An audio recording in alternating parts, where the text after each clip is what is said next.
And tonight, he will share her tips in how to create personal creative projects by using your own life as the canvas and materials. Looking forward, so do I. Please help me to welcome Hanny. Thank you, Vito.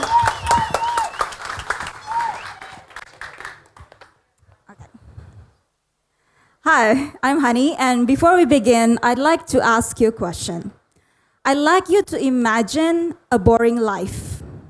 What kind of life would a boring life look like you? So I think the answers might vary, but I think more or less we can say that a boring life looks like a life that goes on repeat. So probably you do the same thing every day, work on the same thing, eat the same stuff, meet the same people, or hang out with the same crowd, or you stay at the same place for the rest of your life, or maybe simply it's life where nothing really exciting ever happened, no surprises. Came to think about it, probably it looks like my dad's life. I don't know about your dad, but my dad wakes up in the morning at the same time, eat the same oatmeal for breakfast, shower, work, lunch, and then work again, have some naps, shower, dinner, and sleep at more or less the same time for 35 years of my life. But strangely, he seemed quite content with that. My mom loved to go out, meeting new people, have new experiences. My dad is the happiest when he's at home. So he can wear this tattered clothes that full of holes, and he said this is the most comfortable clothes in the whole world. And he seemed to be happy living his life like this. And randomly, it reminded me of this TV show I watched when I was a kid. It's a Japanese TV show called TV Champion. So they invited experts in certain field to compete against one another. So they will have episodes with sushi chefs, gardeners, glass blowers, or even stationery experts. And the stationery expert episode is the one I remember the most because they asked these experts to identify a stroke of a pen. So they wrap the pen in paper, and you cannot see the brand or the shape, just the stroke of the pen, and they need to guess which brand is this pen. And someone actually guessed right. And I was blown away by this because, you can be obsessed at one thing. You can be obsessed about a pen, but really identifying a stroke of a pen, like what kind of boring lives these people are living. However, I was blown away by this and fascinated. I was hooked by the show, and I admired these people.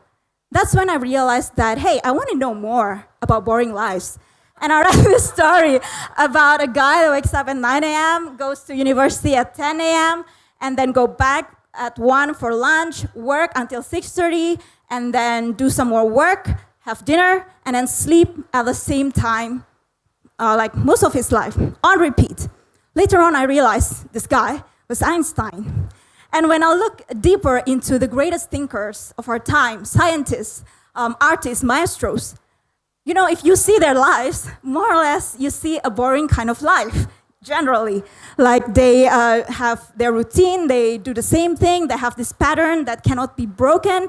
So I was started to think if how to be interesting is actually overrated. There's too many books out there, or courses teaching you on how to be interesting. We need more books about how to be boring, people, because I believe in life, there's good and bad. And I believe there must be something good, the virtues behind living a boring life. My dad, for instance, again, hello, Dad. My dad keeps this, this is not the most interesting journal you've ever read, to be honest, really boring, but he actually records his life every single day in 30-minute increments. And if you read the book, there's not any slight difference in day-by-day records. So when he got hospitalized a few years ago, however, for a few days, the book became like medical records on steroids because it basically very easy for him to pinpoint the culprit of his illness and track his health. Precisely because he lives the same routine all day, every day, it's very easy for him to know which medication works, which diet makes his mood goes down, which nap time that is making him feeling more refreshed. So it comes in handy to track this. And it might be more difficult to track such thing if you live more or less a random or more exciting life. So if a boring life is a life that consists of the same thing, of only dots, we can make it fascinating by tracking each dot. Because if you want to be honest and look closer, there are no 2 days that is perfectly similar. There must be something different. Sometimes you might find an unmatched pattern in your dotted life, an asterisk or a comma. Or if a boring life is about doing the same thing every day repetitively, you know those headlines when they say, this guy took a selfie of himself every single day for 40 years, and the 40th picture will blow your mind. So it turn out that, repetitive things, you can also turn it into a creative project, if you like.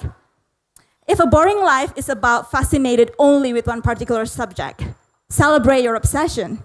I once found this blog from a woman who happens to be obsessed with dishwashing sponge. And she writes meticulous review about each one, each brand, the pros and cons, how it works against different plates and bowls. And, she celebrates the obsession. If boring life is a life where nothing exciting ever happened, I like the advice from a writer, Natalie Goldberg. So she shared a story about this boring weekend when she did nothing more interesting than counting the button of her shirt. So most of the times, we compress our life experience and we said, I had a boring weekend, it's a boring job, I have a boring vacation. But if we want to be brutally honest and really say what happened during those boring times, what we do or doesn't do, what we experience, how we feel, what we think, who we meet, probably when we break it down, our boring times is not completely that boring.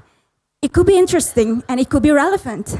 Why? Because, let's be honest, we know that our lives also consist of boring times and more interesting times. And we need both in our lives to be able to function.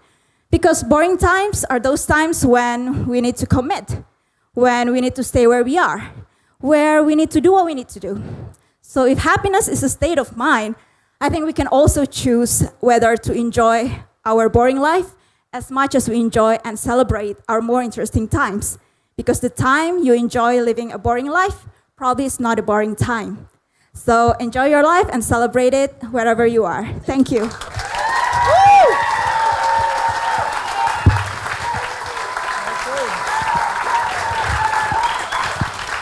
Thank you, Hanny.